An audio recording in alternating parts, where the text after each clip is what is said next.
جہاں روٹی مزدور کی تنخواہ سے مہنگی ہو جائے وہاں دو چیزیں سستی ہو جاتی ہیں، عورت کی عزت اور مرد کی غیرت۔ اسلام تلوار کے زور سے پھیلا تھا یا نہیں، لیکن اسلام کے تحفظ کے لیے تلوار کو ضروری سمجھتا ہوں۔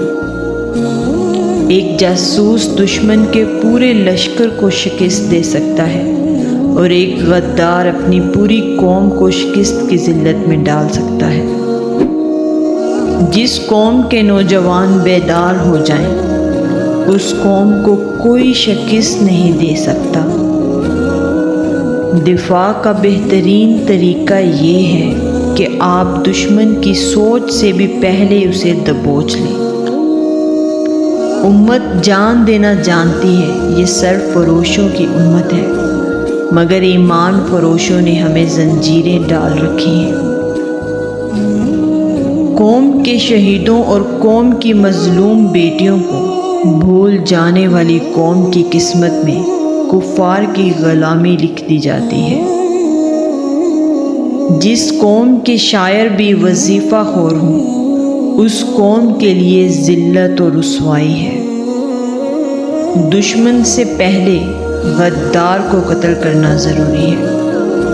مجھے یہ نظر آ رہا ہے کہ دشمن ملت اسلامیہ میں غدار پیدا کرتا رہے گا، اور وہ دن آ جائے گا جب غداروں کی گردنیں مارنے والے دشمن کو بھی دوست کہنے لگیں گے۔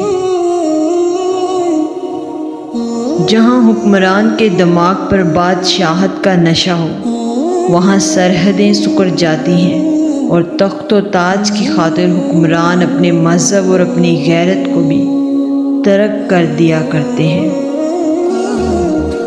باوقار قوم کی طرح زندہ رہنا چاہتے ہو تو اپنی روایات کو کبھی نہ بھولو۔ سلطنت اسلامیہ کی کوئی حد نہیں۔ تم نے جس روز اپنے آپ کو اور خدا کے اس عظیم مذہب اسلام کو سرحدوں میں پابند کر لیا، اس روز سے یوں سمجھو کہ تم اپنے ہی قید خانے میں قید ہو جاؤ گے۔ پھر تمہاری سرحدیں سکڑنے لگیں گی۔ دو قسم کی لعنتوں سے بچو، مایوسی اور ذہنی عیاشی۔ انسان پہلے مایوس ہوتا ہے اور پھر ذہنی عیاشی کے ذریعے راہ فرار اختیار کرتا ہے۔ قوم کا ہر فرد اپنی جگہ بادشاہ ہوتا ہے۔ کسی بھی فرد کو قومی وقار سے محروم نہ کرو۔ وہ وقت بھی آ جائے گا جب فوج بھی عیاش سپاہیوں کا گروہ بن جائے گی، اور اس کے سالار دشمن کے ہاتھوں میں کھیلیں گے۔ اسلام کا سر بلند دیکھنا چاہتے ہو تو دوست اور دشمن کی پہچان کرنا سیکھو۔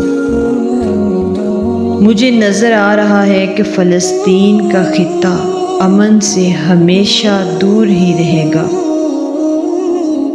اگر کسی قوم کو بغیر جنگ کے شکست دینی ہو تو اس کے نوجوانوں میں فحاشی پھیلا دو۔ یاد رکھو، فوج بغیر قوم کے اور قوم بغیر فوج کے دشمن کے لیے آسان شکار ہوتی ہے۔ غداری کی سزا اسے دی جاتی ہے جو ملک اور قوم کی جڑیں کاٹے اور دین کے دشمنوں کے ہاتھ مضبوط کرے، خواہ حکمران خود ہی اس کا مجرم کیوں نہ ہو۔ وہ غدار ہے اور سزا کا مستحق بھی ہے۔